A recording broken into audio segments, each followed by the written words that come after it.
Randy Bachman, you're getting a Lifetime Achievement Award. How you feeling? Happy.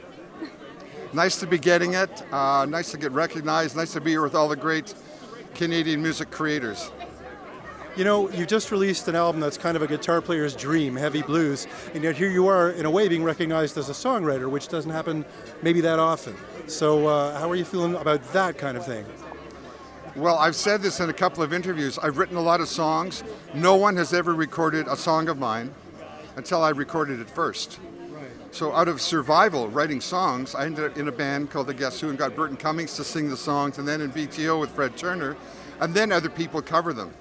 So the artist is very important to me, but the song is the most important thing. It's the currency of the music business. And even my new album, I had to learn. I had to learn how to write blues songs and not make them pop, because with The Guess Who I wrote pop and BTO was heavy rock. I had to go listen to the originators, the Howlin' Wolves, the Muddy Waters, and then try to modernize it to make it my own. And it was really fun doing the album, and what made it so much fun was we did it in 4 days. There was no thinking, it was all guttural, instinctive moves and things that you would do when your kid's jamming in a garage or a basement somewhere.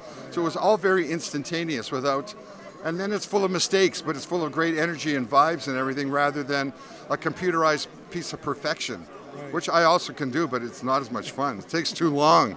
Perfection takes too long, believe me. What made you decide to go in a blues rock direction this time out? I had nowhere else to go. I can't dance like Bruno Mars or Justin Timberlake. I can write those kind of songs, but I needed something I was comfortable with. And I happened to meet a girl drummer who drummed like Keith Moon, a girl bass player who played like John Entwistle, and I go, wow, I can be The Who, I can be Cream, I can be Hendrix. Let's listen to 1968-69 power rock. And we listened to it. I wrote the songs. We did the album in 4 or 5 days. It's out now. It's a lot of fun to listen to. And it just jumps off the turntable, and it's full of energy. And it's like, it's not thinking music. In fact, a lot of guys are getting speeding tickets. They're saying, like, we just drive, the album gets faster and faster, and we're getting a speeding. By the time they get to Wild Texas Ride, they're going 120 miles an hour, 120K, and they're getting tickets. And that's kind of good. That's like the old days. That's the way it should be, yeah. There's a sort of a subtext running through the album. I've heard there's a few lines about the devil, and the devil turns up in a song title. I saw you play a song at the SOCAN Awards in Winnipeg, where you played this really quiet little song about the devil that was spooky as hell. So what's going on with that? What up with that? What up with that? With the devil? If you listen to blues, it's all about the devil. Yeah. So I wrote that. You heard that song at the SOCAN thing. That was called "The Devil Lied." So it was like I went to the crossroads, looking for something to do, looking for an angel to help me, but I met the devil. And he said I'd be a great player like Robert Johnson, but guess what? He lied.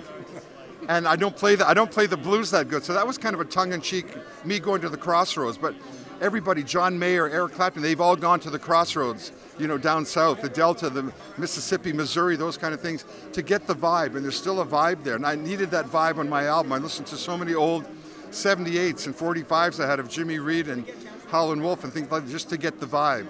And I came close to, then I listened to the British 68 power trios on how they took the vibe and brought it back to America, louder and more blasting and more hippie-ish, and I tried to put all that together. Right. Now, in terms of songwriting, I remember reading this where you were talking about how you actually would get a ghetto blaster at the time, put like a cassette of your songs in it, send it with flowers to dressing rooms of all these different people.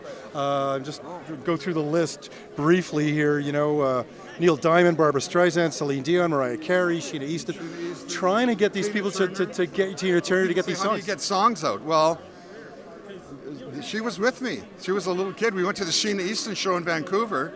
They had just made ghetto blasters. I bought her a shocking pink one, put a cassette in with 3 of my songs, sent it to her dressing room. Did the same with Tina Turner. They never did my songs, but they came out on stage and said, "There's a guy out there who sent us a present." And I would wave, and they said, "Well, thank you for the pink ghetto blaster. We didn't like your song, but I mean, how else do you get a song?" Hey, I'll tell you the secret. Go to sound check.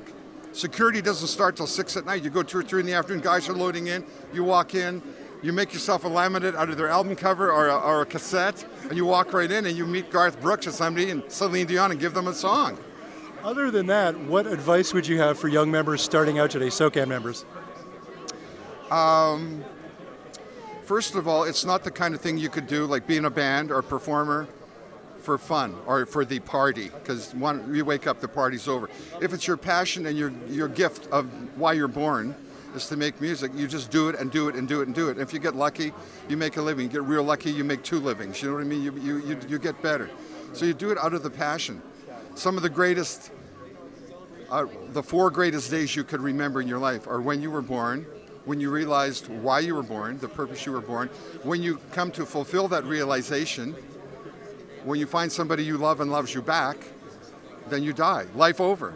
But it's with the in-between. It's like, why was I born? It's to do this, it's to do that. It's to be a doctor, to be a whatever, a helper or a caregiver, or to write music or be an actor or something. And we're also important to look after and entertain each other and coexist. So it's really an important thing. And one of the great things about songwriting is there's no time limit. You can just get better and better as you age. Hey, I get better every day. Well, I think my new blues album is like some of the best songwriting I've ever written. I've got other songs that you learn to edit yourself. Just like a writer, you're going to write a story in high school, your teacher gets it, you get it back and it's all red marks. And then 2 years later, there's a few red marks and suddenly you're marking somebody else's. You just get better. You learn how to self-edit yourself and take out a lot of the fluff and get down to the skeleton, the meat and bones of the song, or if you're writing a book or the story. Yeah. Randy, thanks so much. Congratulations again. Thanks. Thank you.